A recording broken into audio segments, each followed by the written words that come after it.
자, 여러분 가진 강의 교환의 우리 첫 번째 섹션인 성경적 관점이라는 데로 가겠습니다.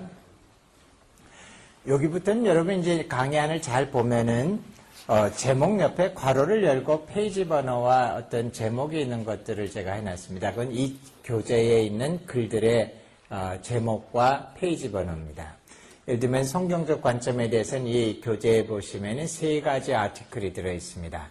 근데 저는 쭉 그냥 하나의 강의처럼 이거를 묶어서 할 텐데 실제로는 요 이야기는 여기서 나오는 거고 여기에서 제가 괄호를 열고 여러분 교환에다가 이 교재의 각 제목과 페이지를 적어놨으니까 나중에 여러분들이 이 책을 읽으시면서 참조하시게 되기 바랍니다.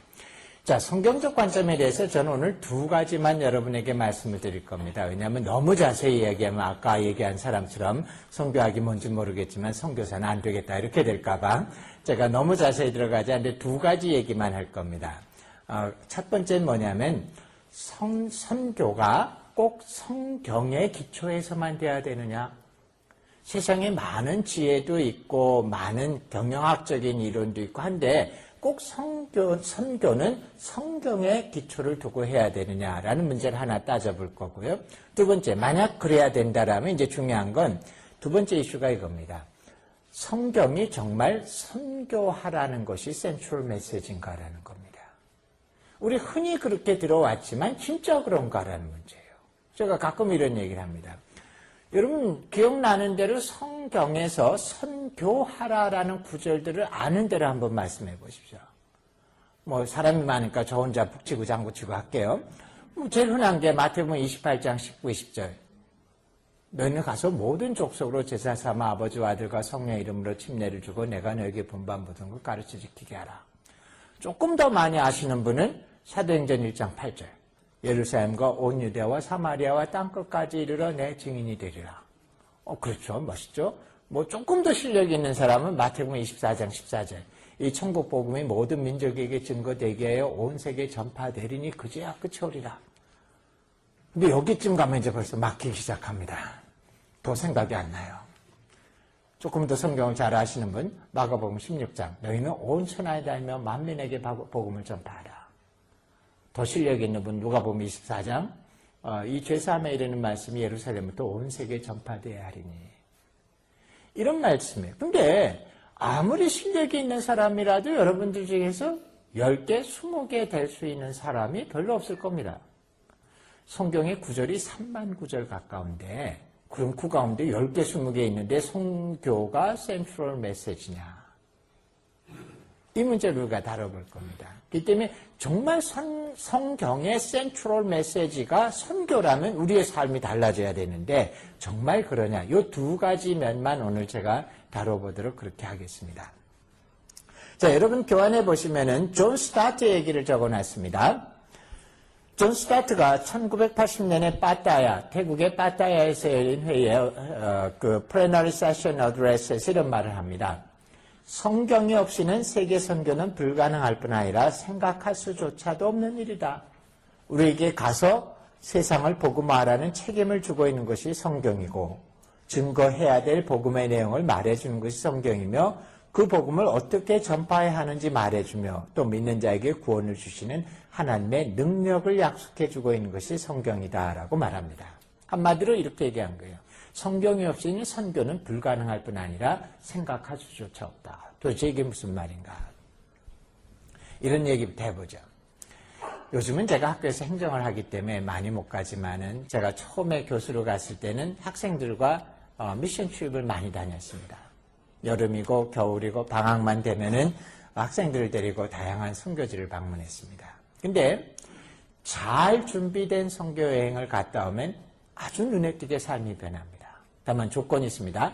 잘 준비되지 않은 선교여행은 오히려 순수하게 선교적 비전을 갖고 있는 사람들을 실망시키는 때도 많아요. 때문에 선교여행을 간다가 중요한 게 아니라 잘 준비된 선교여행을 하셔야 됩니다. 자, 근데 갔다 오면은 학생들의 삶이 정말 눈에 띄게 바뀌면서 헌신하는 사람들이 나옵니다. 심지어 어떤 형제나 자매들은 교수님, 제가 나머지 인생을 선교사로서 살겠습니다. 근데 제가 항상 그들에게 짓궂을 정도로 질문을 합니다. 형제야, 자매야, 너 선교지에 가서 뭐를 보았고 뭐를 느꼈기 때문에 네 일생을 기꺼이 드리겠다고 하느냐라는 질문을 합니다. 근데 의외로 많은 대답이 이겁니다. 제가 가봤더니 그들이 너무나 불쌍합니다. 물질도 불쌍하고 상황도 불쌍하고 여러 가지로 너무나 불쌍한데 제가 그들에게 가서 뭔가 도움을 주고 싶습니다. 그때마다 제가 좀 좀 그들을 실망시키는 말인지 모르지만 이런 얘기를 합니다. 형제야 자매야, 단지 그 사람들이 불쌍하기 때문에 선교사로 가려면 안 가는 게 좋다라는 얘기를 합니다. 왜냐하면 여러분, 불쌍하다 안 하다라는 건 뜻밖에도 주관적인 착각입니다. 한 10여 년 전에 조선일보에 아주 재미있는 한국, 일본, 대만이었습니다. 아시아에서는 그나마 스스로 힘있다라고 생각하는 세 나라 사람들이 스스로 가장 불행하다고 느끼고 있습니다. 그리고 아시아에서 스스로 가장 행복하게 느끼고 있는 세 나라를 골랐는데 지금은 변했을지 모르지만 그때 나온 게 어디냐면 필리핀, 인도네시아, 태국이었습니다. 가난하고 우리가 보기에는 좀 혼동되고 힘이 없는 나라들입니다. 근데 실제로 이 행복하다, 행복하지 않다라는 것은 상황과 상관이 없어요. 행복이나 불행은 내가 기대하는 가치와 현실 가치가 있을 때 이 간격이 넓으면 불행하고 간격이 좁으면 행복합니다. 한국 사람들은 잘 사는데도 이 기대치가 너무 높아요. 한국 사람은 누구나 다 기준치는 이건희 회장 수준입니다. 근데 현실치가 이렇다 보니까 항상 스스로 불행하다고 느껴요. 근데 오히려 어떤 나라들은 기준치가 공동체 안에서 아주 낮다 보니까 실제가 이와 비슷하니까 행복하다고 느낍니다. 우리가 사람들을 봤을 때 불행하다고 느끼는 것은 우리만큼 좋은 음식을 못 먹기 때문에, 우리가 입는 것 같은 좋은 옷을 못 입기 때문에, 우리가 신는 것 같은 좋은 신발을 못 신기 때문에 그들을 볼 때 불행하다고 느끼는데 그거 그렇게 중요하지 않아요. 단지 이런 이유로 들어가서 만약 선교 사역을 몇 년 하다 보면 발견하는 게 뭐냐? 내가 더 불행한 것 같이 느껴집니다. 저 사람들이 더 행복한 것 같아요. 필리핀 사람들 가난한 것 같지만 농구공 하나만 생기면 우리보다 훨씬 더 행복한 것 같습니다. 사실 우리가 선교지에 가는 이유는 내가 감정적으로 정서적으로 그들을 볼 때 불쌍하기 때문에 가는 게 아니라 하나님이 그렇게 명령했기 때문에 간다라는 이유여야 됩니다. 성경에서 하나님이 나에게 그들에게 가라고 명령하셨기 때문에만 가야 됩니다. 또 세상에 가보면 상황이 아주 달라요. 세상은 크게 두 가지 종류의 나라가 있어요. 하나는 religious pluralism, 종교 다원주의 국가가 있고 또 다른 하나는 religious fanaticism이라고 할 만큼 광신주의자들이 있습니다. 둘 다 어려워요.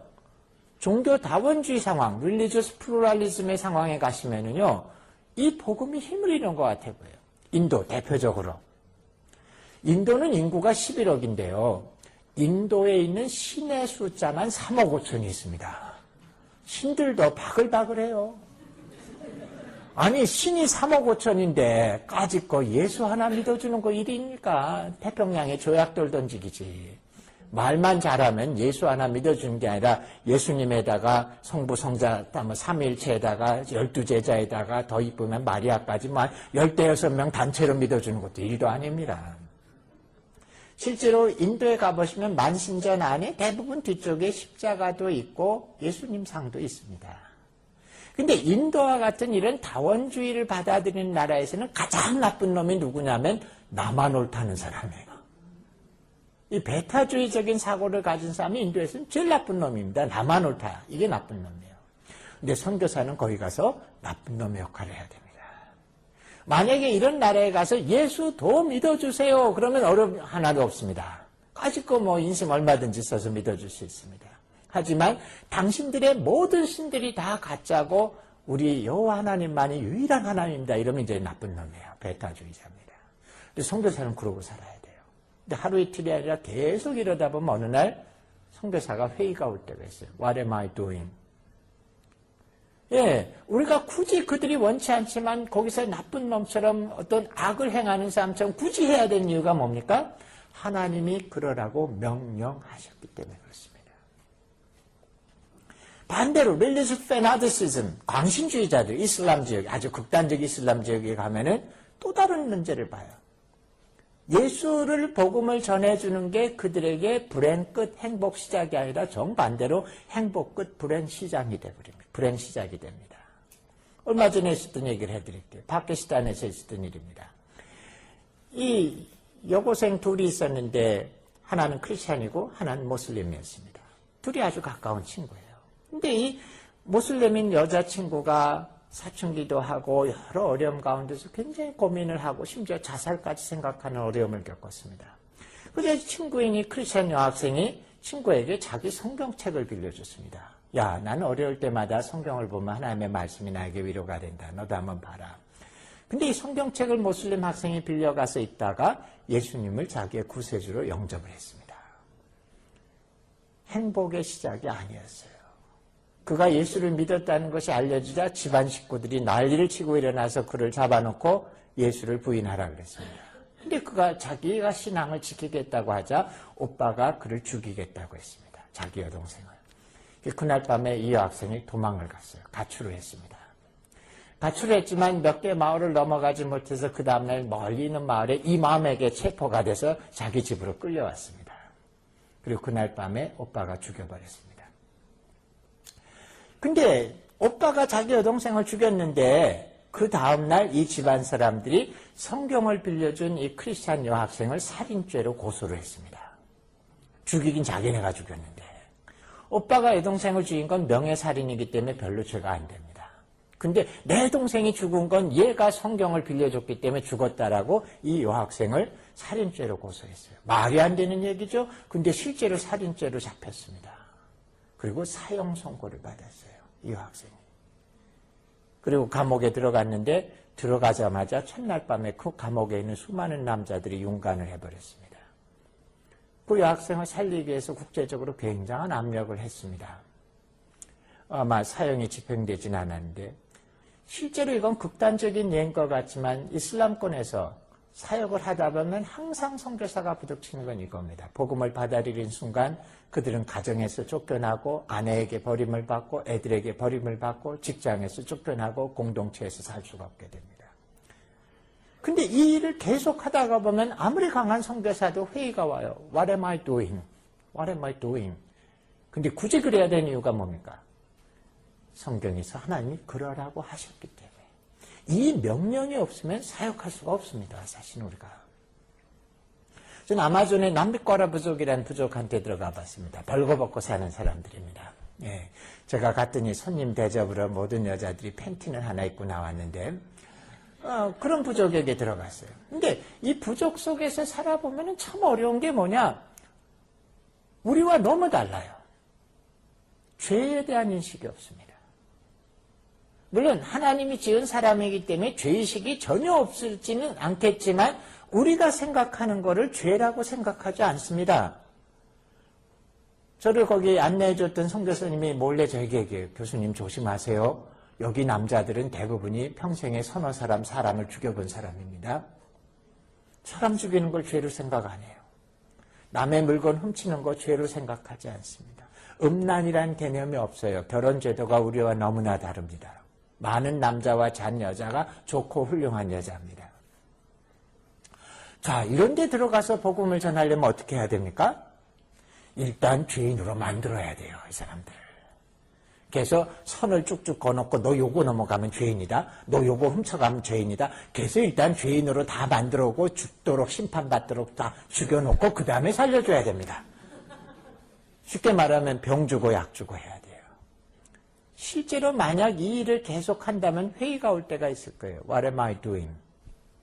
예, 굳이 그래야 되는 이유가 뭡니까? 하나님이 그렇게 하라고 하셨기 때문에.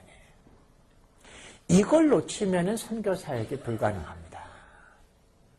선교사로 가겠다는 사람들이 오면은 제가 우리 교단에서 한 10년 동안 선교사 훈련 책임을 맡고 있었는데 선교사로 가겠다는 후보생들에게 항상 소명을 물어봅니다. 다양한 소명을 얘기합니다.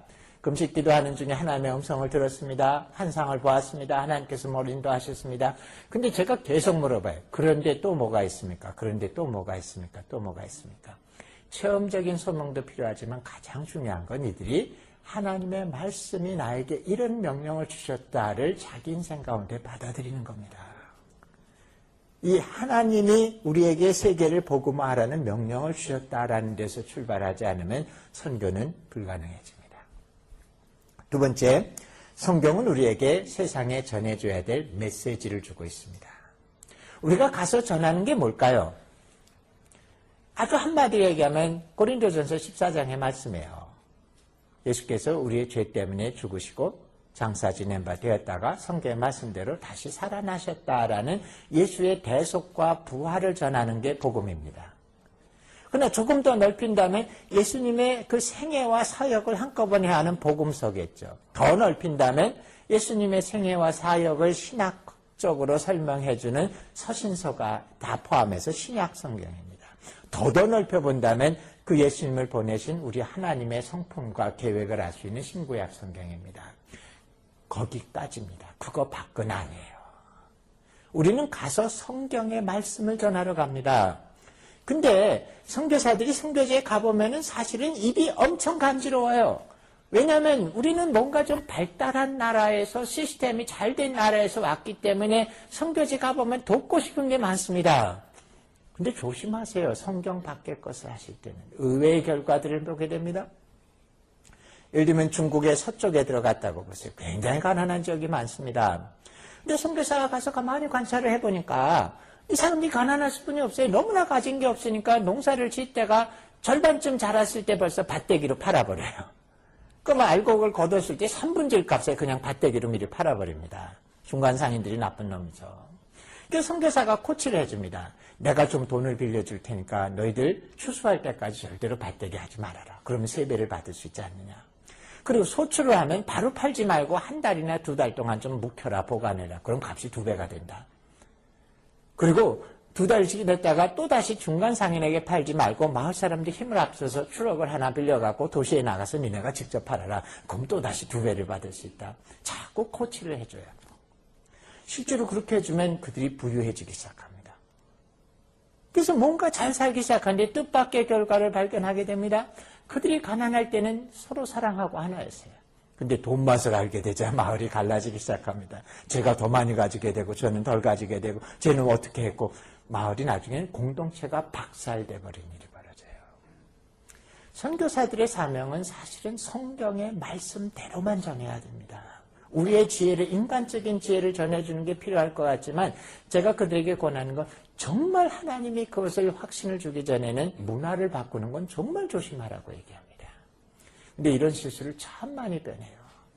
한번 어떤 비디오를 봤는데 영국 아줌마 선교사가 아프리카에 가서 애들을 다 모아놓고 뭘 가르치느냐. 포크 사용법을 가르칩니다. 여러분 미국에 사시니까 아실 텐데 이 포크를 영국식으로 쓰는 것과 미국식으로 쓰는 법이 다릅니다. 영국은 포크는 꼭 찍어 먹어야 돼요. 포크라는 말이 찍는다는 말이니까. 미국 사람들은 조금 리버럴해서 그런지 떠먹기도 하고 막 찍어 먹을 수 있고 자유롭습니다. 근데 이 영국 선교사가, 아줌마 선교사가 아프리카 애들을 모아놓고 플라스틱 포크를 하나씩 나눠주고 콩을 나눠주고 포크는 꼭 찍어 먹어야 된다, 퍼먹으면 안 된다를 열심히 가르칩니다. 그들에겐 그게 중요한 것 같지만 중요하지 않아요. 잘못하면 선교사는 발달된 문화에서 왔기 때문에 문화적인 개념을 전해주는 것이 도움이 되려고 하지만 그렇지 않습니다. 그래서 성경의 내용을 중심으로만 해야 됩니다. 물론 성경의 내용을 상황에 따라 변화시켜야 되겠지만 정말 조심스럽게 성경의 말씀이 우리의 생명입니다. 세 번째, 성경은 세계 선교를 어떻게 이룰 것인지 모델을 보여주고 있습니다. 모델이 뭡니까? 우리 아들이 언젠가 아주 정답을 얘기해 주는데 다리 길고 키 큰 여자들이다라고 했는데 맞습니다. 그런 모델도 있습니다. 근데 이 모델은 사회학적인 모델입니다. 우리가 사회학을 공부하다 보면 이 세상의 삼라만상 너무나 다양한 현상을 어떻게 다룰 수 없으니까 그걸 단순화시켜서 몇 개의 모델을 만들어 놓습니다. 그리고 모델을 대상으로 연구하고 모델의 결과를 현실에다 적용합니다. 성경은 우리에게 모델을 제공해 줍니다. 선교의 모델을. 다양한 수많은 선교의 방법을 다 말씀해 주진 않습니다. 하지만 이 선교의 모델이라는 건 반드시 따라가야만 되는 핵심적인 내용을 가르쳐 줍니다. 예수님은 우리에게 선교사로서의 좋은 모델을 보여줍니다. 이 말이 조심스럽긴 해요. 하도 사람들이 예수님을 좋은 거에 다 써먹었기 때문에 세상에 가장 훌륭한 설교자가 누구냐? 예수님. 가장 훌륭한 상담자가 누구냐? 예수님. 가장 훌륭한 교사가 누구냐? 예수님. 하도 써먹어서 뭐 예수님이 가장 훌륭한 선교사다 해도 감동이 전혀 안 오실 줄로 믿지만 진짜 그렇긴 합니다. 자, 그러면 이 선교사로서 이 땅에 메시지와 구원의 말씀을 전하러 오신 예수님이 우리에게 어떤 모델을 주셨냐? 이건 선택이 아니라 반드시 따라야 됩니다. 세 가지만 말씀을 드릴게요. 하나는 성육신입니다. 성육신이란 말은 뭐냐면 하나님께서 인간의 모습으로 인간 속에 들어와서 인간들과 함께 사셨다는 거예요. 인간의 모습으로 인간 속에 들어가서 인간과 함께 살았습니다. 그게 성육신이에요. 선교사에게는 반드시 필요한 모델은 성육신 모델입니다. 즉 선교사의 삶이 뭐냐? 그들 속에 들어가서 그들의 모습으로 그들과 함께 살아야 된다는 겁니다. 이상하게도 복음은 이런 인격적인 만남의 과정을 거치지 않고는 사람들에게 뿌리가 안 내려진다는 겁니다. 그렇기 때문에 선교사가 필요해요. 그들 속에 들어가서 그들의 모습으로 그들과 함께 살아야 됩니다. 이게 없으면 안 돼요. 제가 이런 예화를 듭니다. 여러분 필리핀 북부나 태국의 북쪽에 가면 높은 산들이 있습니다. 아주 높은 산이 있어요. 근데 고산 부족들이 사는데 가보면 정말 깝깝합니다. 저도 깝깝한 게 많았어요. 그 높은 산의 꼭대기에만 모여 삽니다. 사람들이. 이 산 꼭대기에 사는 건 불리한 게 참 많습니다. 왜냐하면 물이 별로 없어요. 산 꼭대기는. 좀 내려와야 물이 있거든요. 그다음에 농사질 토지가 별로 없습니다. 산 꼭대기는. 그리고 날이 추워요. 근데도 굳이 산 꼭대기만 모여 살아요. 한 번은 제가 인도에 갔더니 인도 애들 또 산 꼭대기만 살길래 물어봤어요. 왜 산 꼭대기에 마을을 만들었습니까? 그랬더니 그들이 아주 정직하게 대답을 해줬습니다. 왠지 모르겠는데 항상 여기 살았습니다. 아마 정확한 이유는 옛날에 양육강식의 시절에 항상 공격을 당하는 것을 피하기 위해서 올라가서 마을을 만들었던 것 같습니다. 방어하기 좋으니까. 근데 한 번은 태국에서 나안이라는 지역에 몽족 가운데 들어갔습니다. 그 지역에 사역한 선교사님이 저를 데리고 차를 태우고 한 4시간을 거쳐서 높은 산을 올라갔습니다. 백두산보다 더 높아요. 근데 그 선교사님이 저한테 이런 얘기를 해요. 교수님, 지금은 참 좋은 세상인데 몇 년 전에 이 도로가 생기기 전에는 제가 이 마을에 올라오는데 4일이 걸렸습니다.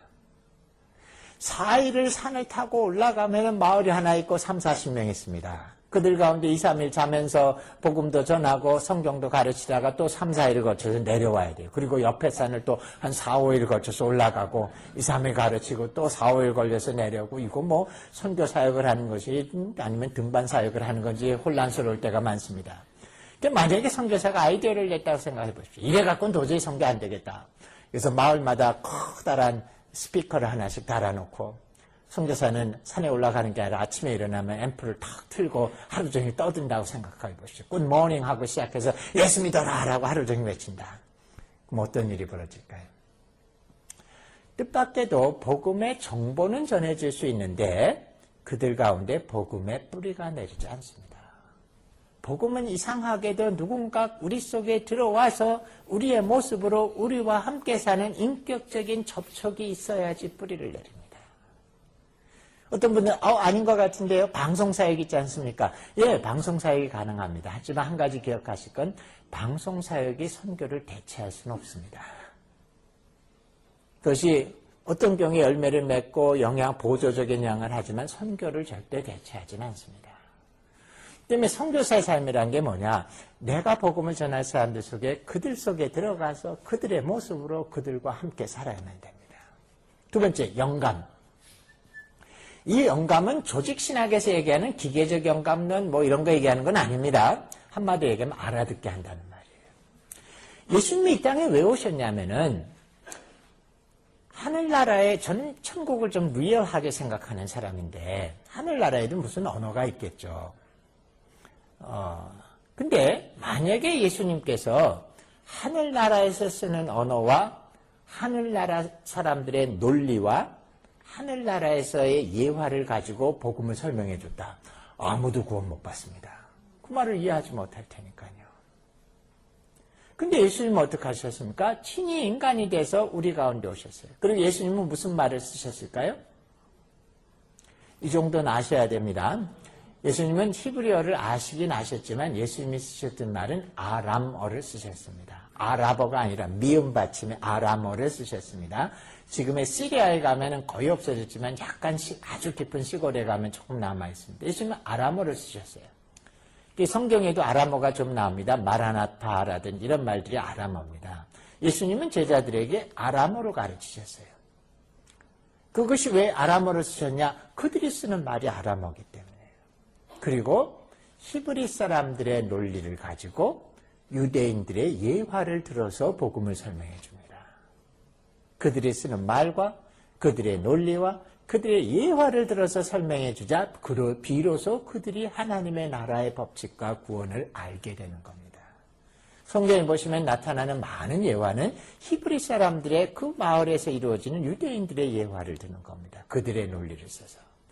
선교사도 뭐 하는 사람이냐? 내가 복음을 전해야 될 사람들 속에 들어가서 그들의 언어로, 그들의 논리로, 그들의 예화로 알아듣도록 복음을 전해주는 사람이 선교사입니다. 즉 하나님이 영감을 통해서 인간에게 깨닫게 해주는 그 일을 선교지에서 반복하는 것이 선교사입니다. 마지막 세 번째로 자신의 정체성을 잃지 않으면서도 동일시한다. 무슨 말이냐면요. 가장 좋은 선교사는 현지인과 똑같은 되는 겁니다. 현지인과 똑같이 되는 겁니다. 다만 그리스도인이라는 정체성을 잃어버리지 않으면서 그것 외에는 현지인과 똑같아지면 가장 훌륭한 선교사입니다. 예수님은 가장 좋은 모델이죠. 그분은 완벽한 인간이 되셨지만 신성을 잃어버리지 않으셨어요. 우리와 똑같이 되셨습니다만 신성을 잃어버리지 않았어요. 선교사들도 그들과 똑같아지되 자기가 그리스도인의 정체성을 잃지 않을 수 있으면 최고의 좋은 선교사입니다. 이 세 가지는 피해서는 안 되는 선교의 모델입니다. 그래서 선교에 관심 있는 분들에게 이런 얘기를 해요. 만약 선교사로 가시면은 아주 쉽게 내가 지금 제대로 선교사의 삶을 살고 있냐 안 하냐를 평가하려면 1년이 지난 뒤에 스스로 물어보세요. 내가 이들의 모습으로 이들 속에 들어가서 이들과 함께 살고 있느냐. 실제로 많은 선교사들 보면 그렇게 안 살아요. 그 나라에 가서 살아도 현지인들과 그저 일주일에 몇 시간, 하루에 몇 시간 스쳐 지나가듯이 사는 사람들을 보는데 제가 그들에게 절대로 그렇게 살면 안 된다. 항상 그들 속에 들어가 그들의 모습으로 그들과 함께 살아라. 또 내가 지금 이들의 언어로, 이들의 논리로, 이들의 예화로 알아듣도록 복음을 전해주고 있느냐. 내가 그리스도인이라는 정체성을 유지하면서 이들과 얼마나 동일시됐느냐를 평가해서 세 개 다 예스를 말할 수 있다면 아주 잘하고 있는 겁니다. 이 세 가지는 우리가 반드시 따라야 될 모델입니다. 마지막 네 번째, 성경은 세계 복음화를 위한 동력을 제공해주고 있습니다. 파워를 제공해줍니다. 우리가 세계 복음화를 가능케 하는 이유는 뭐냐면 말씀 자체, 그 약속 자체가 가지고 있는 파워 때문에 가능합니다. 하나님의 말씀은, 성경의 말씀은 단순히 사람들에게 인포메이션을 전해주는 것이 아니라 하나님의 파워가 동시에 있습니다. 저는 이거를 조금 체험해봤어요. 제가 이 얘기를 하면 사람들이 아주 놀래거나 이상하게 보는데 제가 학교에서 아주 이상한 과목을 가르칩니다. 다만 학교에서 허락을 받아서 박사과정에서만 가르칩니다. 목회학 박사과정에서만 강의를 하는 과목이 있는데 한 학기 내내 귀신에 대해서만 가르칩니다. 많은 사람들이 물어봐요. 당신 엑소시스트입니까? 예, 엑소시스트 아닙니다. 하지만 한 학기 내내 귀신과 축기와 이런 거에 대해서 가르쳐요. 필요해요. 왜냐하면 실제로 영적인 세계가 존재하고 그 영적인 세계의 문제를 해결해야 되는데 한국교회는 김기동 목사를 이단이라고 정죄했지만 90%의 사람이 축기는 김기동 목사님 방법으로 따라갑니다. 성경적인 축기는 그거와 좀 달라요. 그렇기 때문에 저는 이제 경험도 조금은 있지만 요만큼 있습니다. 그러나 이제 주로 다양한 귀신에 대해서 공부해서 가르칩니다. 근데 지금은 그렇게 귀신에 대해서 가르치지만 옛날엔 제가 참 경험이 없었습니다. 과학을 공부하다가 예수 믿었기 때문에 그런지 저는 신비한 일도 그렇게 많이 경험은 못했습니다. 근데 신학교를 다니다가 어느 날 이런 경험을 했습니다. 룸메이트가 3명인데 한 사람은 주말이 되면 서울에 교회를 가고 한 사람 부산 가고 저 혼자 대전에 교회를 다니기 때문에 주말에 3일을 혼자서 지냅니다. 어느 날 혼자 있다가 밤에 잠이 깼어요.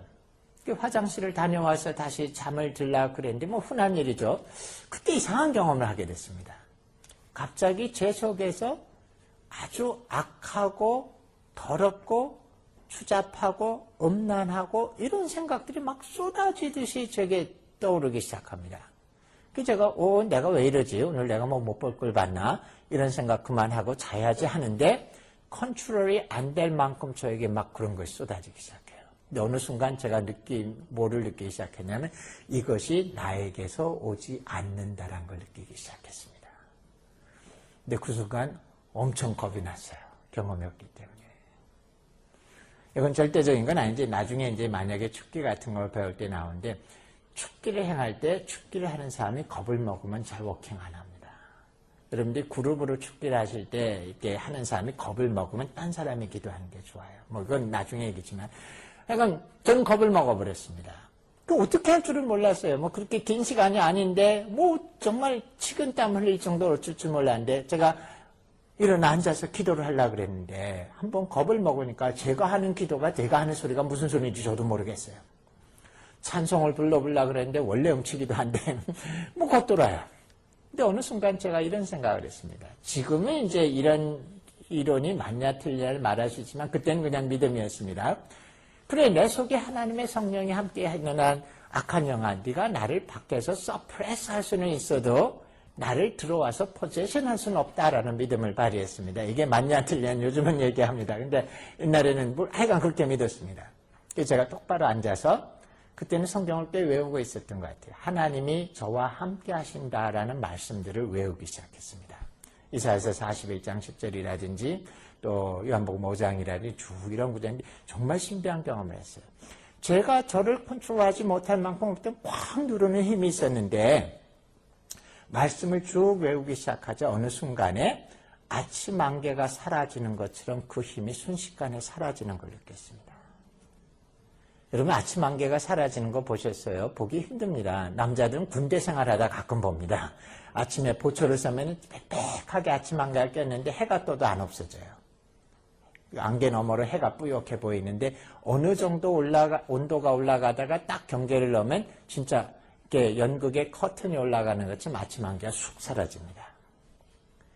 그렇게 없어집니다. 하나님의 말씀은 그 자체가 파워를 갖고 있습니다.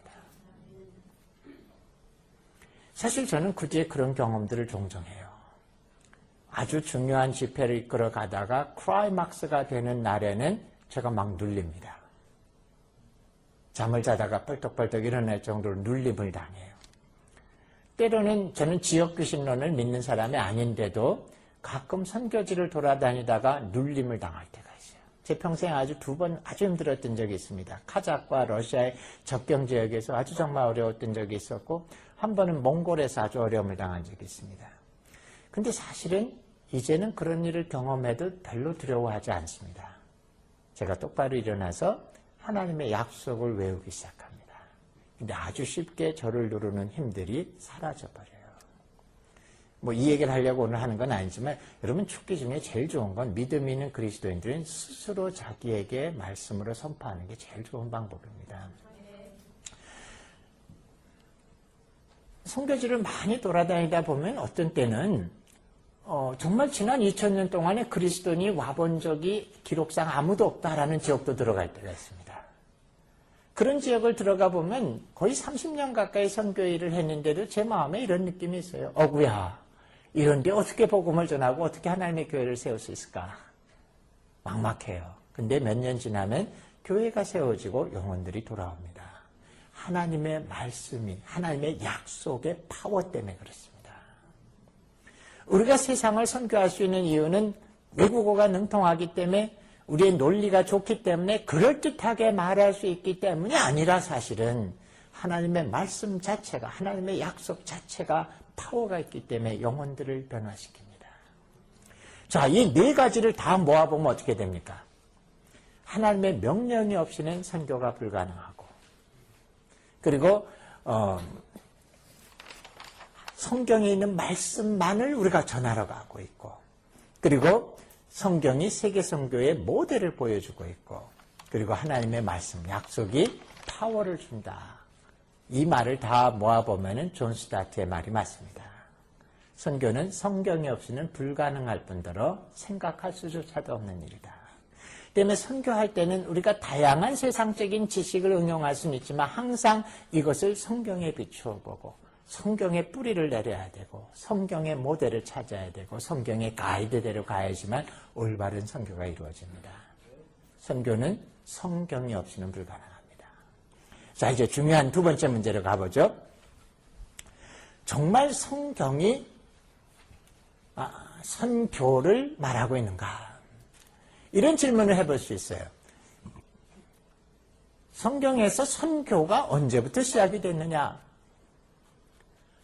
저 혼자 다 해보면은 의외로 많은 분들은 성경에서 선교는 오순절날 시작했다라고 생각합니다. 그날 다양한 언어로 예수님에 대해서 전파되고 사람들이 돌아왔으니까. 어떤 사람은 아니야 그게 아니라 조금 더 뒤로 가야 된다고 합니다. 예수님이 부활하신 뒤에 지상 위임 명령을 줬을 때부터 선교가 시작이 된다. 어떤 사람은 차라리 조금 더 뒤로 가자.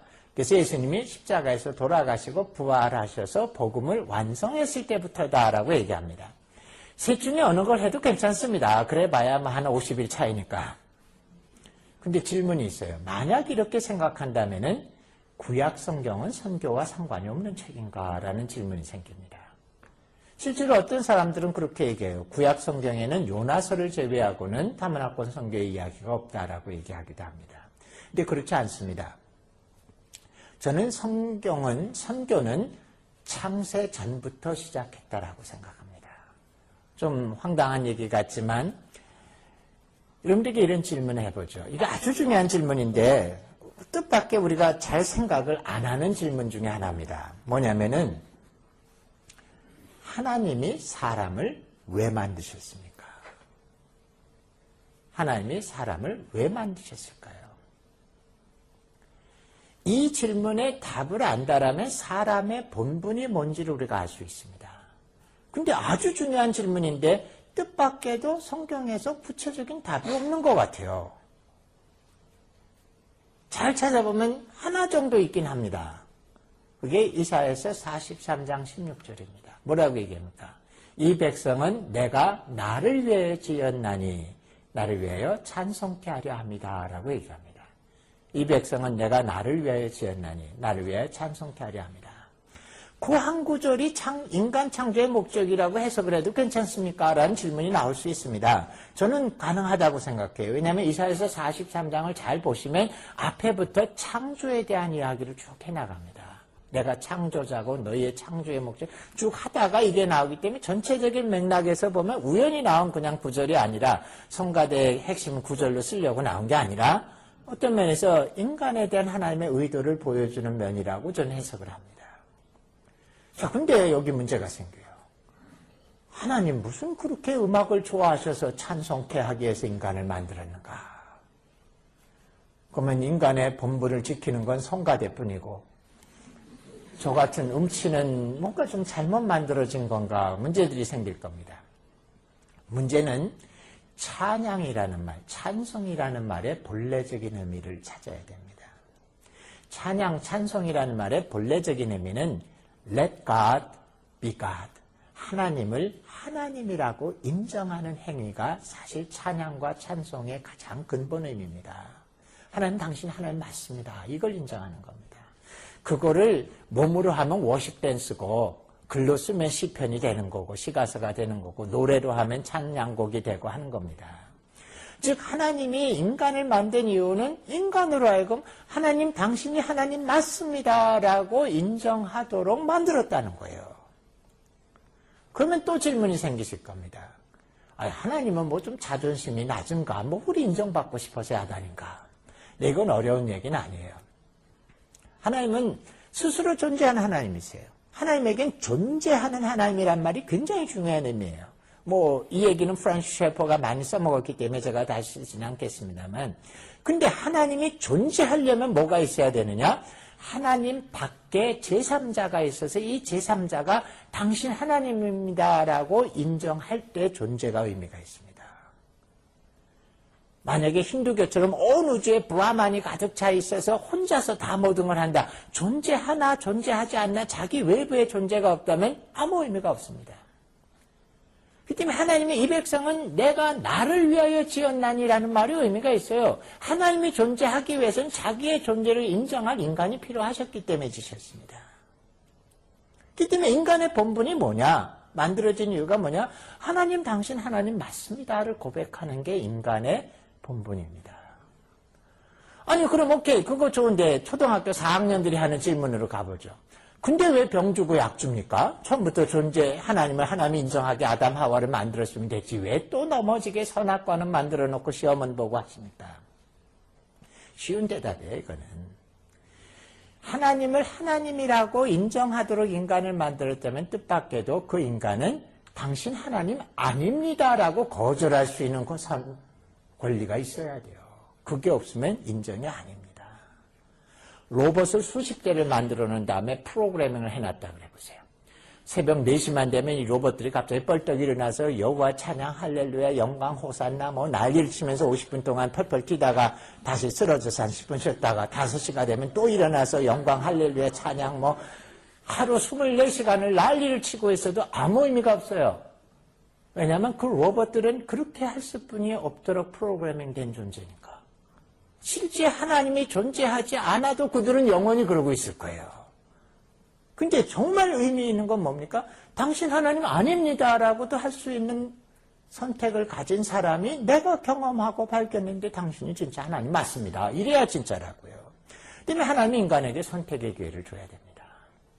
근데 여기서 이제 트리키한 게 하나 있어요. 우리가 무의식 가운데 생각하는 게 뭐냐면 아담과 하와를 만들어주고 선악과 먹지 말라 그랬는데 원래 사람들 말을 잘 안 듣죠. 그래서 선악과를 먹고 타락하자. 하나님이 그때 가서 아구야 큰일 났네. 이 사람들을 어떻게 구원시킬까 해서 그때 십자가의 사건을 계획했다라고 생각하시는데 그렇지 않습니다. 선악과를 계획하실 때 이미 그 과정까지 다 하셨어요. 하나님은 인간에게 선택의 기회를 주면 이들이 반드시 타락한다는 거 알고 계신 분이었습니다. 그렇기 때문에 그들이 타락하지만 돌아올 길을 만들어 주셨어요. 그거 어떻게 알고 그렇게 얘기합니까? 예. 사실 성경은 조심스럽지만 구속의 사건에 연관된 것들만 선택적으로 쭉 이야기를 하시는데 에덴 동산에 나무가 수만 가지 있었을 텐데 딱 두 나무 이름만 얘기해 줍니다. 하나는 선악을 알게 하는 나무고 다른 하나가 뭡니까? 생명나무입니다. 생명나무의 열매는 영생입니다. 이 영생은 그리스도를 상징합니다. 즉 무슨 얘기냐면 처음부터 하나님은 인간에게 기회를 주면 떠나간다는 걸 압니다. 하지만 그들이 다시 돌아올 세컨 찬스를 처음부터 디자인하셨어요. 그래서 어떤 의미에서는 인간의 창조는 7일째 끝난 게 아니라 선택의 기회를 갖자마자 타락한 인간이 결국은 그리스도를 통해서 다시 하나님께 돌아와서 하나님 당신이 정말 하나님 맞습니다라고 고백할 때 창조가 온전히 완성된다라고 할 수 있습니다. 그래서 대만의 신학자인 C.S. 송 같은 사람은 괜히 이걸 어려운 말로 해서 창조와 구속은 한 가지 사건이다. 동전의 양면이다. 환원적 사건이다. 뭐 온갖 어려운 말을 쓰는데 쉽게 얘기하면 그냥 이렇다는 얘기입니다. 결국 구속을 통해서 하나님께 돌아와서 당신 하나님 맞습니다라고 고백할 때 비로소 온전한 창조가 이루어진다는 거예요. 그러니까 성경의 전체 스토리는 뭐냐면 하나님이 이걸 이루시는 거예요. 인간들이 타락했지만 하나님께로 다시 돌아와서 진짜 참된 고백으로 당신 하나님 맞습니다. 그래서 솔로몬도 뭐라 그럽니까? 전도서 마지막 장 마지막 절에 가면 일의 본분을 다 알았으니 주를 경외하고 그의 말씀을 지킬지라 이것이 사람의 본분이라 라고 끝나죠.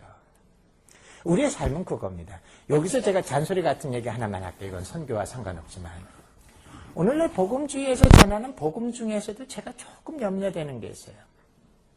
죄사함 절대로 필요합니다. 죄사함이 없이는 구원받을 수 없죠. 근데 여러분, 죄사함이 구원의 목표가 아닙니다. 복음은 죄사함을 통해서 돌아온 다음에 하나님을 내 인생에 정말 하나님이요 내 주인으로 여기고 그렇게 사는 게 복음이지, 죄사함이 목표가 아니에요.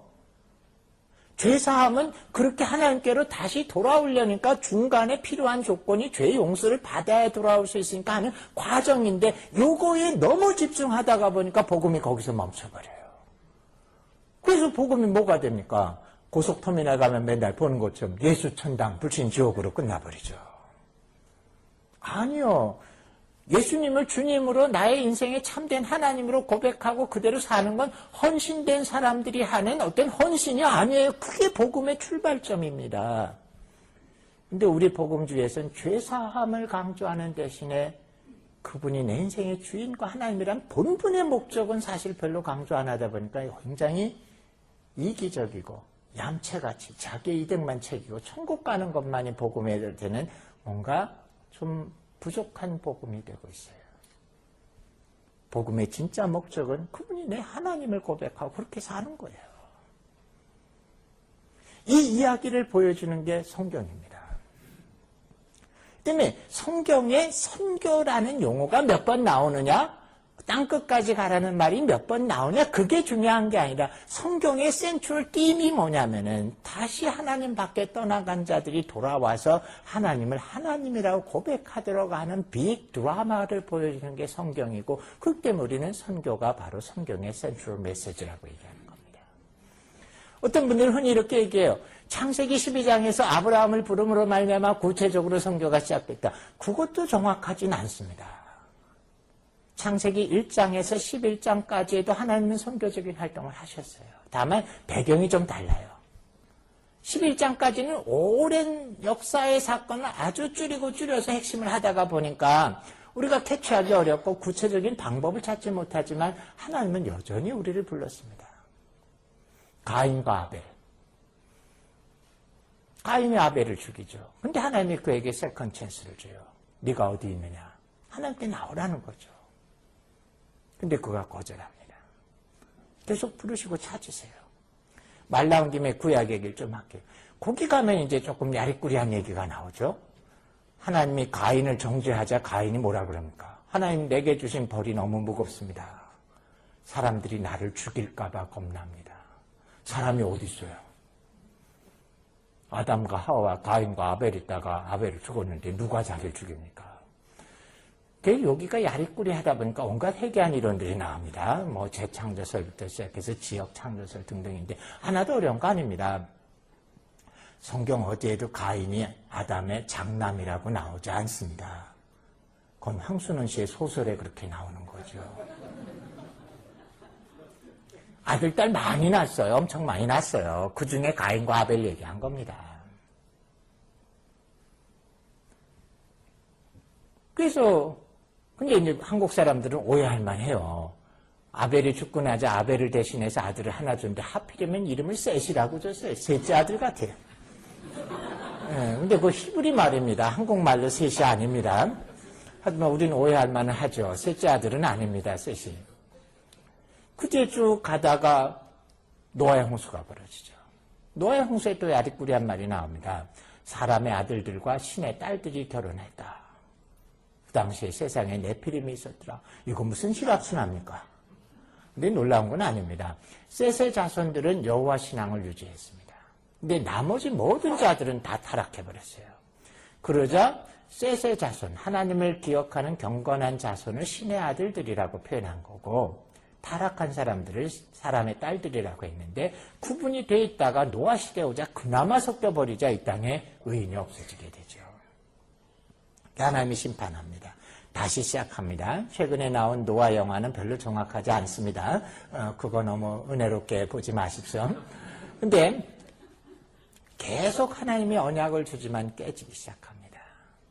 근데 결정적인 사건이 벌어져요. 바벨탑 사건이 나자 이제는 민족과 언어가 수없이 쪼개져서 수많은 파편이 되어버렸습니다. 그래서 하나님은 새로운 선교의 모델이 필요했습니다. 그래서 아브라함을 부르십니다.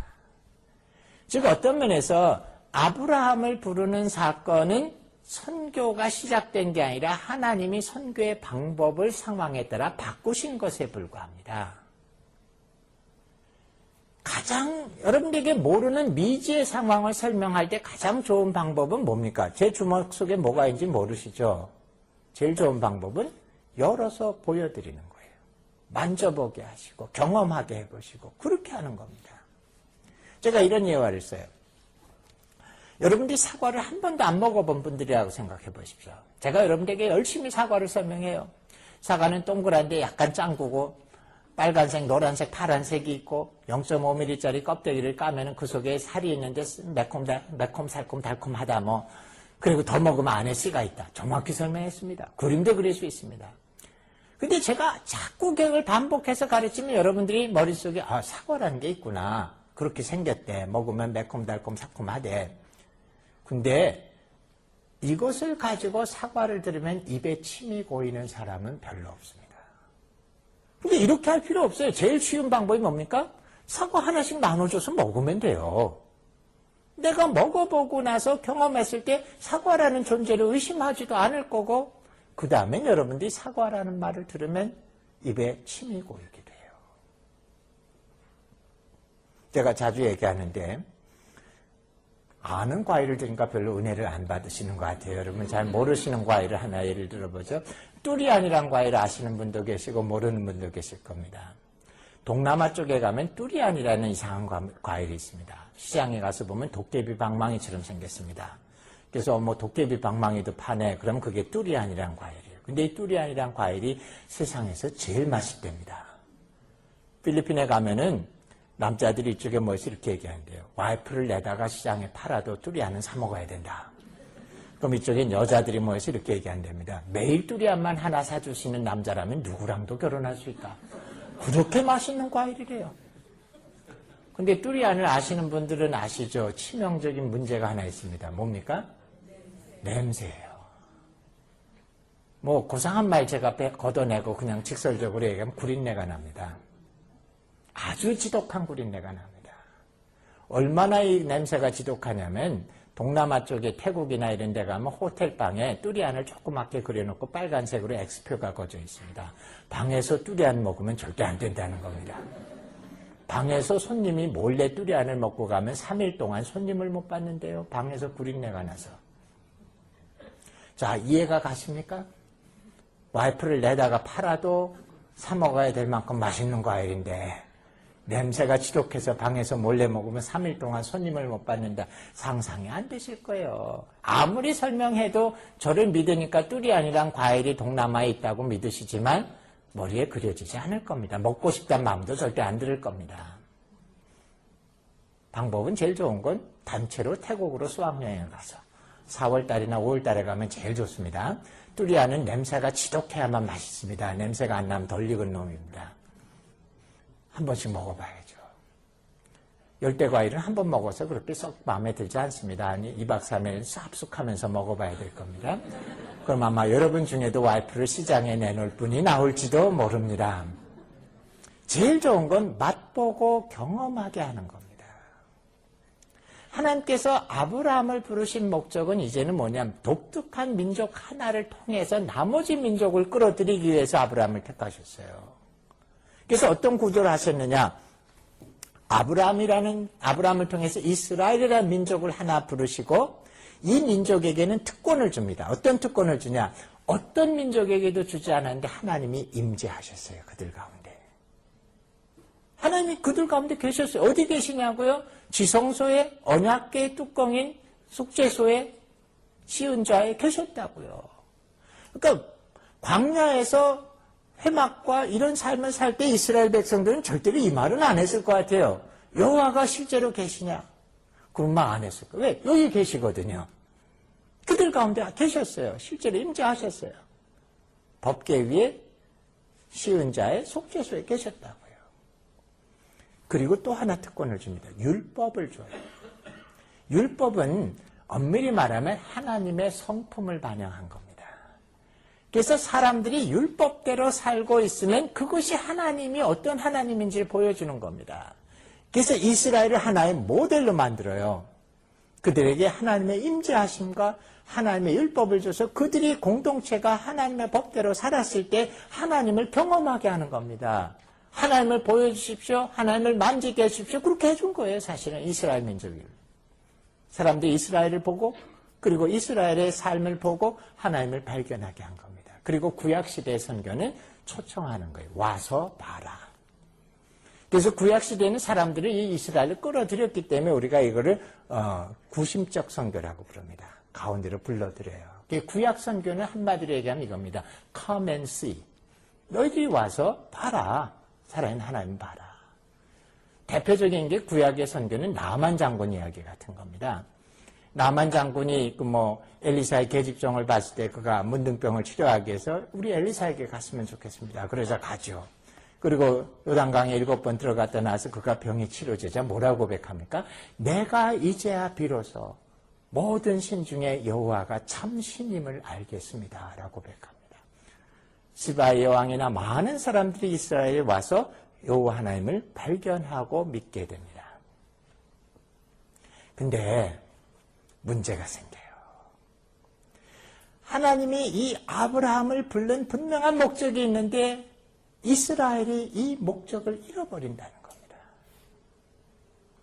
하나님이 아브라함을 부르신 말씀이 어디 나옵니까? 창세기 12장 1, 2, 3절에 나오죠. 유명한 구절을 여러분 다 외우실 거예요.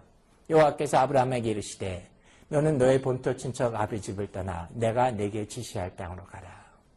내가 너로 큰 민족을 이루게 하고 너로 복을 주어 내 이름을 창대케 하리니 너는 복이 될지라. 너를 축복하는 자에게는 내가 복을 내리고 너를 저주하는 자에게는 저주하리니 땅의 모든 족속이 너로 인하여 복을 얻게 하려 합니다. 잘 아시는 구절인데 이상한 질문 하나 해볼게요. 창세기 12장 1절, 2절, 3절 중에 하나님의 진짜 의도가 어디라고 보세요? 핵심이 어디라고 보십니까? 손들어서 여론조사를 하고 싶은데 여러분들 중에 틀린 답을 하신 분들이 오늘 밤에 잠을 못 주실까 봐 저 혼자 해보겠습니다. 의외로 많은 사람들은 1절이라고 생각해요. 너의 본토 친척 아비 집을 떠나 내가 내게 지시할 땅으로 가라. 왜냐하면 히브리서 11장에 가면 아브라함을 믿음의 조상이라고 하고 그가 믿음의 조상이 되는 근거가 바로 이 창세기 12장 1절입니다. 대단한 믿음이죠. 내가 네게 지시할 땅 아직 보여주지 않았어요. 어딘지 안 가르쳐줬습니다. 하지만 그 약속을 믿고 아브라함이 갑니다. 어떤 분들은 어떻게 어딘지도 모르고 정확히 찾아갔나 했는데 중동 지도를 보면 빤합니다. 포타일 크레센트라 그래서 한쪽으로 가게 돼요. 그래서 그냥 앞으로 갔어요. 근데 그가 정말 하나님이 주신 땅이 어딘지 알게 되는 건 조카 롯하고 갈라질 때입니다. 네가 우하면 내가 좌하고 네가 좌하면 내가 우하겠다. 근데 얌체 롯이 좋은 쪽을 탁 택해가자 아브라함이 마음이 쓸쓸했는데 그때 여호와 하나님이 그에게 임해서 약속을 줍니다. 아브라함아 지금 내가 서 있는 곳에서 동서남북으로 네 눈에 보이는 모든 땅을 너와 내 자손에게 영원히 주리라. 아브라함이 그때 비로소 여기구나라고 합니다. 근데 그는 죽을 때까지 그 땅을 받지 못해요. 다만 자기 아내 사라의 막벨라 굴 하나를 얻죠. 근데도 그가 하나님의 약속이 이루어질 것을 의심치 않고 아들 이삭을 드리기까지 했으니 대단한 믿음이죠. 이 12장 1절을 쫓아가는 사람들에겐 신앙생활의 세 가지 단어가 아주 중요합니다. 믿음과 순종과 헌신입니다. 중요하죠. 믿음, 순종, 헌신, 믿음, 순종, 헌신. 제가 대학생 시절에 예수님 믿고 훈련받을 때 이 귀가 닳도록 들은 단어가 이 세 단어입니다. 믿음, 순종, 헌신, 믿음, 순종, 헌신. 근데 이상한 얘기를 말씀드리죠. 믿음과 순종과 헌신은 우리에게 반드시 필요한 거지만 이게 신앙의 목표는 아닙니다. 이거는 하나님이 우리를 부르신 목표를 향해서 가는 과정에 필요한 것일 뿐이지 이거 자체가 목표 아니에요. 그럼 의외로 많은 분들이 내 생각이 맞구나. 2절이구나. 2절은 복 받는 겁니다. 이건 그냥 빨리 넘어가겠습니다. 여러분 웃는 거 보니까 대충 통하는 것 같은데 하나님이 약속하셨으니까 복 받으십시오. 다만 그것도 하나님이 부르신 목적에 필요한 과정이기 때문에 그를 큰 민족을 이루고 이름을 창대케 하고 복을 받게 한 겁니다. 하나님이 아브라함을 부르신 목적은 사실은 뭐냐면 3절이에요. 너로 인하여 땅의 모든 족속이 복을 얻게 하려 하십니다. 아브라함을 불러서 그를 선민으로 삼는 게 목적이 아니었습니다. 그를 통해서 다른 민족들이 하나님께 돌아오는 거예요. 여기서 얘기하는 복은 물질의 복이 아니에요. 무슨 근거로 그렇게 해석합니까? 하는데 창세기 12장이 홀로 나온 게 아니라 10장에서부터 쭉 연결되는데 그걸 보면 민족들이 흩어지고 하나님을 떠났는데 그들이 다시 그리스도 하나님께 돌아오는 거를 복이라고 하신 거예요. 하나님이 아브라함을 부른 걸 선민으로 삼기 위해서가 아니라 그를 도구로 써서 열방이 하나님께 돌아오기 위해서 이스라엘을 만드신 겁니다. 제 해석이 좀 독특하고 별나다고요? 아니요, 여러분. 성경을 자세히 보세요. 창세기 12장 3절이 창세기에서 4번이나 반복됩니다. 아브라함에게 2번, 아들인 이삭에게 1번, 야곱에게 1번, 계속 대를 이을 때마다 내가 너를 불러 세운 이유가 바로 이거다라고 얘기합니다. 표현이 조금 다르게 나타나는 것이 하면 5번, 6번이 나옵니다. 이스라엘은 이 사명을 잘 알았어요. 특별히 그들이 갈급할 때. 근데 이들이 갈급함을 잊어버리게 돼. 신앙의 참 위험은 차라리 갈급하고 부족하면 괜찮아요.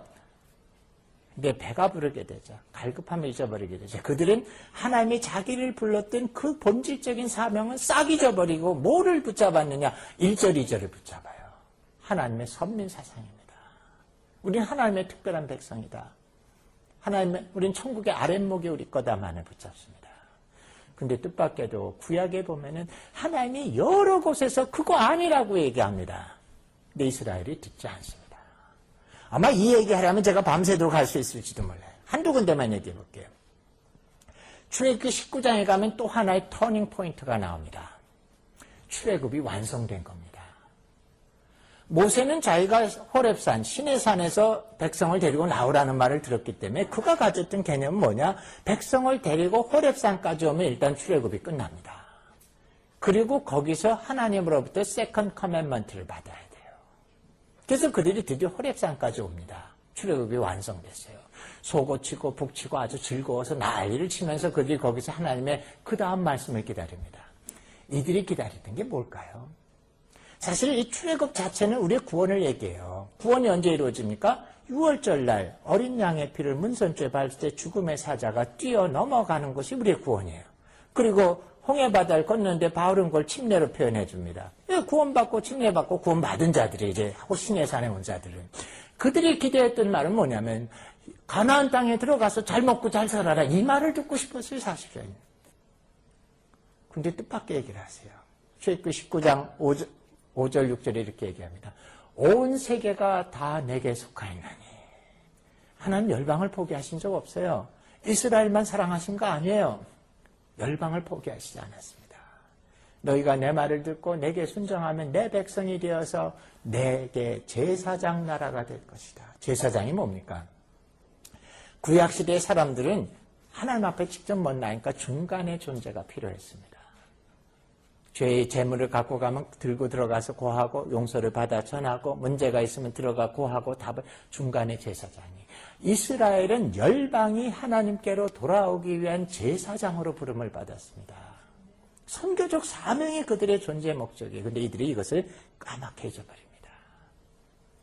계속 선민사상만 붙잡게 되고 그래서 신앙이 뭐가 되느냐? 우리의 구원을 더럽히지 않고 광내고 보존하기 위해서 이방인과 만나지도 않고 접촉도 하지 않는 것이 신앙이라고 되어버립니다. 하나님 계속 아니라고 얘기하세요. 뭐 역대하 쭉쭉쭉 나옵니다. 심지어 이사야서 49장 6절에 가면 이런 얘기도 나와요. 이스라엘이 포로된 상태에 있는데 제가 쉬운 말로 풀어서 말씀드릴게요. 야곱아 불러요. 야곱은 이제 친숙하게 부르시는 겁니다. 내가 너희들을 옛날 고향 땅으로 돌아와서 그 고향 땅을 회복케 하는 것은 나에게 가벼운 일이라. 내가 너희에게 정말 원하는 것은 너희가 땅끝까지 이르러 내 증인이 되게 하려 합니다. 이스라엘은 듣지 않습니다. 가장 전형적으로 이게 나오는 것이 사실은 요나서예요. 요나서는 구약에 나오는 유일한 타문화권 선교의 책이 아닙니다. 요나서는 이스라엘이 선교적 사명을 망각하고 실패하는 책이에요. 아미떼 아들 선지자 요나, 모든 사람이 하나님의 말씀을 받는 자라고 인정하고 있었습니다. 요나가 구약에 2번 나오죠. 열왕기 하가 나와서 북왕국의 번영의 말씀을 전해줘서 아주 북왕국을 강대국을 만드는 특별한 선지자입니다. 근데 하나님의 말씀을 받는 이 요나에게 오늘 하나님의 말씀이 임했는데 뭐냐면 니느웨에 가서 심판에 대해서 알려주라는 거예요. 근데 문제는 요나가 가고 싶지 않았어요. 이 요나서를 이해하는 가장 핵심은 요나가 왜 가고 싶지 않았느냐라는 겁니다. 흔히 사람들은 니느웨는 아수르의 수도고 아수르가 가장 중동 지역에서 잔인한 민족이었기 때문에 거기 가서 심판 얘기했다가 죽을까 봐 안 갔을 것이다. 근데 사실은 요나가 그런 수준의 한심한 사역자는 선지자는 아니었습니다. 자기 민족에게 만약에 복음 심판의 메시지를 미리 알려주라 그러면 순교를 각오하고 뛰어들어갔을 사람이에요. 4장의 답이 나오지만 제가 미리 얘기하면 이겁니다. 이방인이기 때문에, 하나님의 백성이 아니기 때문에. 유대인들은 이방인들이 세상에 많은 이유가 이방인들은 지옥의 땔감인데 영원히 타야 되니까 많아야 된다 이렇게 믿고 사는 사람들인데 왜 이방인들에게 심판을 미리 알려주고 회복시켜주는 기회를 주느냐? 원치가 않았던 겁니다. 근데 말씀의 부담이 커지자 니느웨는 동북쪽으로 500km 떨어졌는데 아예 한 6,000km 떨어진 스페인의 다시스로 도망을 갑니다. 그 다음은 여러분 잘 아시는 이야기예요. 뭐 고래 뱃속인지 물고기 뱃속인지 통해서 그가 이렇게 나와서 니느웨에 억지로 가서 전했는데 뜻밖의 반응이 나타나요. 왕에서 짐승까지 죄를 무릅쓰고 회개합니다. 그래서 하나님이 그 심판을 유예시켜줍니다.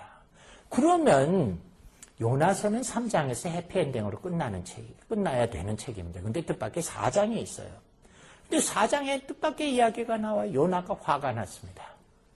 현대어로 제가 설명하면 요나가 이렇게 얘기하는 겁니다. 하나님, 내가 처음부터 이럴 줄 알아서 안 간다 그러지 않았습니까?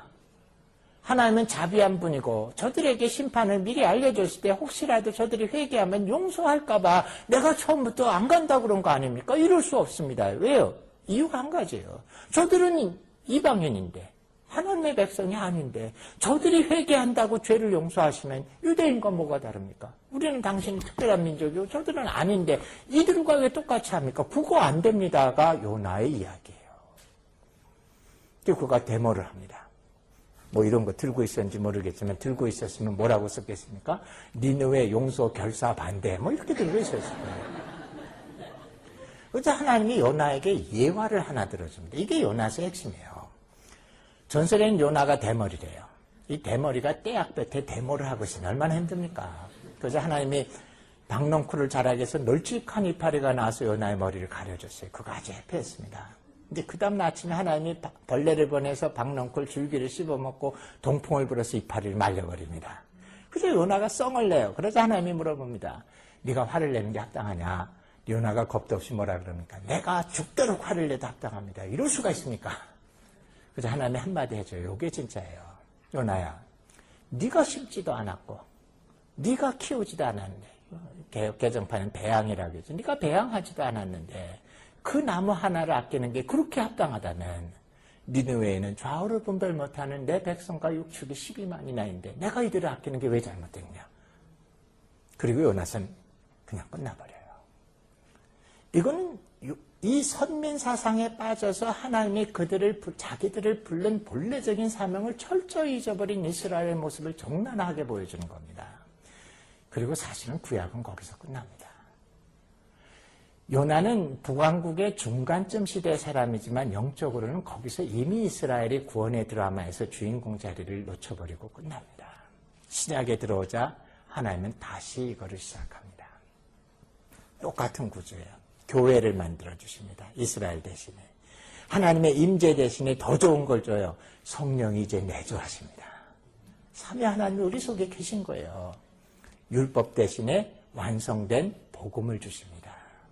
근데 이 세 단은 다 포터블이에요. 이동이 가능합니다. 모빌리티가 있어요. 그러자 뭐라 그럽니까? 이제는 너희가 가서 전해주라. 그래서 이 시대를 원심적 선교 시대라 그럽니다. 이제는 가라는 거예요. 신약의 메시지는 Go and Preach입니다. 너희가 가서 전해주라. 우린 이 시대에 삽니다. 근데 문제는 뭐냐면 동일한 실수를 반복합니다. 사도행전에 보면 초대교회는 하나님이 그들을 선교적 사명을 위해서 부르셨다는 걸 잘 알았어요. 그래서 그들의 최고 지도자인 바울과 바나바를 기꺼이 내놓습니다. 하지만 시간이 지나자 그들은 이 선교적 사명을 좀 더 잘해보기 위해서 조직도 만들고 프로그램도 만들고 전통도 만들고 여러 가지를 만들었는데 배가 부르면 갈급함을 잊어버리면 싹 그 중심의 진짜 중요한 본래적 사명을 잊어버리고 껍데기만 남아서 교회를 대체하게 됩니다. 오늘날 여러분 자주 이 선교적 교회론이란 말을 들으실 거예요. 미셔널 처치, 미셔널 처치. 근데 이거는 이런 말이에요. 우리가 교회에 대해서 좀 다시 생각하자. 지금까지는 교회를 존재론적인 방법으로 생각했습니다. 그래서 교회는 하나님과의 관계를 지속하는 곳이고 예배를 드리는 곳이라고 정의를 했습니다. 근데 점차 많은 성경학자들이 교회의 존재를 존재론적으로 보는 것이 올바른 건 아니다라고 느끼기 시작했습니다. 그러면서 교회는 목적론적, 즉 하나님이 이 땅에 교회를 왜 만들어줬는가를 우리가 중심으로 교회를 이해해야 된다는 쪽으로 교회론이 변하는 겁니다. 그저 하나님이 이 땅에 교회를 만드신 목적이 뭐냐. 좀 제가 방언을 얘기할게요. 그냥 방언이니까 못 알아들으셔도 괜찮습니다. 그저 선교적 교회론은 이렇게 봐요. 성부가 성자를 내보내셨고 성부와 성자가 합쳐서 성령을 내보냈고 성부, 성자, 성령이 합쳐서 교회를 보냈다. 이것이 기본적이에요. 하나님은 가만히 계신 하나님이 아니라 액티오 데오, 활동하시는, 역사하신 하나님이시기 때문에 하나님은 처음부터 그냥 지금까지 가만히 앉아서 예배를 받는 분이 아니라 액티오 데이, 행동하신 하나님이시기 때문에 그 하나님의 행동을 중심으로 이해해야 되는데 하나님 계속 보내는 일을 하세요. 성부가 성자를 보내고 성부, 성자가 합쳐서 성령을 보내고 성부, 성령, 성자가 합쳐서 교회를 보낸다. 그렇기 때문에 교회는 어떤 존재냐? 보냄을 받은 존재다. 보냄을 받은 존재에게 제일 중요한 건 for what? 뭐를 위해서 내가 보냄을 받았냐예요. 그게 미션이라는 겁니다.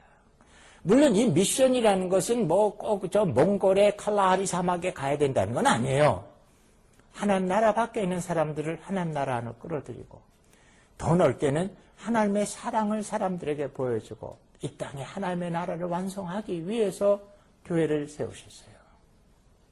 교회는 그 일을 위해서 존재하는 겁니다. 근데 이 사명을 잊어버린다라면은 교회에 심각한 문제가 있어요. 한국 교회에 잘못된 세 가지 교회관이 있습니다. 이게 심각한 잘못인데 잘못하면은 어떤 분들은 놀래요. 그게 교회 아닙니까? 라고 생각하시는데 아니요, 이건 잘못된 겁니다. 잘 들어보세요. 첫 번째 교회가 잘못된 교회관이 뭐냐? 교회의 존재 목적을 교회 성장이라고 생각하는 겁니다. 존재론적으로 할 때는 자꾸 그런 개념이 돼요. 우리 교회가 커지는 것이 하나님의 교회의 존재 목적이다. 아니요. 어떤 사람도 어른이 되기 위해서 살지 않습니다. 사람으로서 필요한 일을 하다가 보니까 어른이 되는 거예요.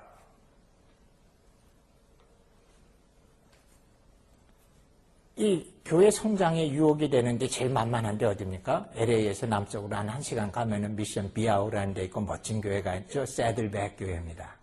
릭 워렌 목사가 하는. 한 20여 년 전에 30년 가까이 되죠. 한 2명이 모였다가 이제 수만 명이 모이는 미국 최대 메가처치가 됐죠. 한국교회 수많은 분들이 그 릭 워렌의 새들백 교회를 보면서 나도 저렇게 되고 싶다라는 꿈이 있습니다. 한국교회는 교회가 2개뿐입니다. 대형교회와 대형교회가 되고 싶은 교회 둘만 있다 그래요. 그래서 뭐 거기 비법을 배우기 위해서 뭐 그냥 뭐 새들백 교회 방문단 하면 100명, 150명 목사님들이 비행기 전세 내다시피 갑니다. 근데 거기만 갔다 오면 뭔가 비법을 배웠다고들 난리세요. 우리 교회도 성가대 없애버리고 CCM 가수들이 예배를 인도하게 하겠다. 우리 교회도 교육 시스템 다 때려치고 1루, 2루, 3루 하는 101, 201, 301 시스템을 쓰겠다. 우리도 교회 벽을 유리로 만들겠다. 나도 넥타이 안 매겠다. 양말 안 신겠다는 아직 안 나왔어요. 릭 워렌은 양말도 안 신습니다. 근데 제가 항상 궁금해 여기는 건 정말 릭 워렌이 생명처럼 여기는 메시지를 깨닫는 분들이 생각보다 적어요. 릭 워렌이 이런 얘기를 해요. 가장 중요한, 자기 목회에서 가장 중요한 게 뭐냐면 The success of a ministry has nothing to do with the size of a church building, size of a congregation, size of annual budget. 목회가 성공하고 있느냐라는 건 교회당이 얼마나 크냐, 회중이 얼마나 많으냐, 1년의 예산이 얼마냐와 아무 상관이 없다. The success of a ministry has only to do with the purpose of God. 목회가 성공하고 있느냐라는 건 하나님의 목적이 그 가운데 성취되느냐와만 상관이 있다는 겁니다. 여러분들이 여러 교회에서 오셨을 텐데 여러분의 교회가 지금 성공하고 있느냐를 보시려면 작년에 비해서 올해 교인이 얼마나 더 늘었느냐, 10년 전에 비해서 지금 우리가 얼마나 더 넓은 교회를 갖고 있느냐, 2, 3년 전에 비해서 예산이 얼마나 커졌느냐와 아무 상관이 없다고 하셔야 돼요. 중요한 건 지금 우리 교회 가운데 하나님의 목적이 이루어지고 있느냐만을 보셔야 됩니다. 두 번째, 교회는 구약의 성전이 아닙니다. 우리가 흔히 성전이라고 부르고 하나님을 만나러 교회 간다고 하지만 정확한 말이 아닙니다. 구약의 성전은 하나님이 거기만 계십니다. 하나님을 만나려면 성전으로 가야 됩니다. 성전은 죄가 없는 거룩한 곳이어야 됩니다. 그래서 그곳에서 천국의 맛을 경험해야 돼요. 근데 신약의 교회는 그런 데 아닙니다. 굳이 구약의 성전과 비슷한 걸 찾으려면 구원받은 성도 개개인이 하나님의 성전입니다. 되려 신약의 교회는 그거 아니에요. 제가 마음에 안 드는 건 누가 번역했는지 교회라고 부르는 거예요. 가르칠 교자, 모일 회자 하니까 모여서 앉아서 배우는 거. 아니요, 마음에 안 들어요. 좀 바꿨으면 좋겠어요. 교행소, 가르치고 행하는 것, 그럴듯한데 교도소 비슷해서 이것도 조금 문제긴 하고요. 엄밀히 말한다면 교회는 하나님의 일을 하는 곳입니다. 군대로 치자면 작전사령부 같은 곳이에요. 시간이 조금 지났는데 5분만 여러분 양해를 해주시죠. 저는 군대에서 상황병을 했기 때문에 작전 상황실을 좀 압니다. 전쟁을 해본 적은 없지만 전쟁의 연습을 합니다. 그래서 실제로 전쟁 상황을 연습할 때 보면은 가운데 지도를 펴놓고 장교들이 둘러서서 목소리를 높이면서 여기를 막아야 된다, 여기를 먼저 공격해라, 여기를 더 강화해라, 난리를 치고 작전을 짜고, 벽에 있는 무전기에서는 계속 요청이 들어옵니다. 여기 부상자가 많은데 후송시키고 새로 병력을 보급해달라. 우리 탄약이 떨어지는데 탄약을 보충해달라. 우리가 지금 밀리고 있는데 포사격을 좀 해달라. 뭐 난리를 치고 요청이 들어오고, 한쪽에서는 신병이 들어와서 훈련받고 배치되고 물자가 들어오지고 나누어지고 정신없는 돛대기 시장. 그게 전투사령부인데 그게 교회입니다. 하나님이 우리에게 맡겨준 사명을 어떻게 할 것인가를 위해서 훈련받고 그리고 그 일을 행하는 데가 교회예요. 하나님을 보존하는 게 아닙니다. 예배는 물론 교회의 중심은 교회 존재적으로는 구원받은 자들이 예배 공동체지만 엄밀한 예배는 하나님을 하나님이라고 인정하고 사는 삶 자체가 예배여야 됩니다. 그리고 우리가 공동체로 모였을 때 우리에게는 하나님이 맡겨준 사명을 성취한다가 제일 중요한 일이에요. 그것을 잊어버리면 교회가 아닙니다. 그래서 20세기 유명한 조직 신학자였던 에밀 브루너가 이런 말을 해요. 불꽃이 없으면 불이 존재할 수 없는 것처럼 선교가 없으면 교회는 존재할 수 없다라고 얘기합니다. 불꽃이 없으면 불이 존재할 수 없는 것처럼 선교가 없으면 교회가 존재할 수 없다. 이 말은 무서운 말입니다. 우리가 모여서 찬양하고 기도하고 말씀을 나누어도 그 가운데 선교적 사명이 전혀 이루어지고 있지 않다면 그거 교회 아니라는 거예요. 에밀 브루너 얘기로는. 심하게 얘기하면 뭐냐면 그리스도인들이 개인적인 종교적 욕구를 충족시키기 위해서 모여서 그 욕구를 충족하고 있는 크리스천 소셜 클럽에 불과하다는 겁니다. 교회는 하나님의 사명을 감당하기 위해 존재해야 됩니다. 또 하나는 교회는 비즈니스가 아니에요. 저는 부목으로 지내면서 선교 목사 비슷한 일을 해봤습니다. 혹시 이 중에 재정 집사님이나 재정 장로님 계시면 용서해 주십시오.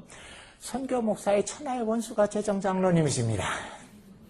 맨날 불려가서 하단 맞아요. 목사님, 우리 교회도 돈 필요한 데가 얼마나 많은데 어떻게 목사님은 돈만 조금 모이면 홀라당 퍼다가 밖에 갖다 줍니까? 주일학교 뭐 사줘야 되고 교회 주차장 빵꾸 떼워야 되고 비세는 데가 몇 군데인데 당신 지금 뭐 하는 겁니까? 그때마다 아주 조심스럽게 그분들에게 이렇게 얘기해요. 집사님, 교회는 비즈니스가 아닙니다. 교회가 만약에 비즈니스라면 더 많은 이득을 남겨서 우리 구성원들을 더 풍족하고 편하게 살게 해야 되지만 교회는 비즈니스 아닙니다. 어떤 면에는 하나님이 우리에게 주신 자원을 어떻게 하면 더 많이 세상으로 하나님 밖의 사람들을 위해서 퍼주기 위해서 우리는 존재할 뿐입니다. 그것이 교회여야 됩니다. 선교는 교회가 하는 많은 프로그램 중에 하나가 아니에요. 교회 자체가 만들어진 목적이 선교적 사명을 위해서 존재할 뿐입니다. 그 사명을 잃어버리면 교회가 아니에요. 제가 선교학자이기 때문에 이렇게 해석하는 거 아닙니다. 오늘날 많은 사람들의 교회론이 결국 도달한 것이 여기에요. 교회는 사명을 위해 존재한다는 겁니다. 대신에 선교가 뭐냐라는 질문은 예리하게 하셔야 돼요. 복음도 전하지만 이 땅에 하나님의 사랑을 보여주고 하나님의 나라는 이 땅에 완성은 안 됩니다. 하지만 교회는 세상을 향해서 하나님의 나라가 가능하다는 것을 상징으로 표시로 보여줄 수 있어야 됩니다. 그 맡겨진 그 일을 우리가 성취하기 위해서 교회가 존재합니다. 물론 해외 선교나 복음을 못 들은 자에게 복음을 전하는 건 최우선순위의 사역입니다. 그 우선순위를 놓치면 우리는 존재가 어려워요. 하지만 중요한 것은 교회는 이 일을 위해서 존재합니다. 넓게 본다면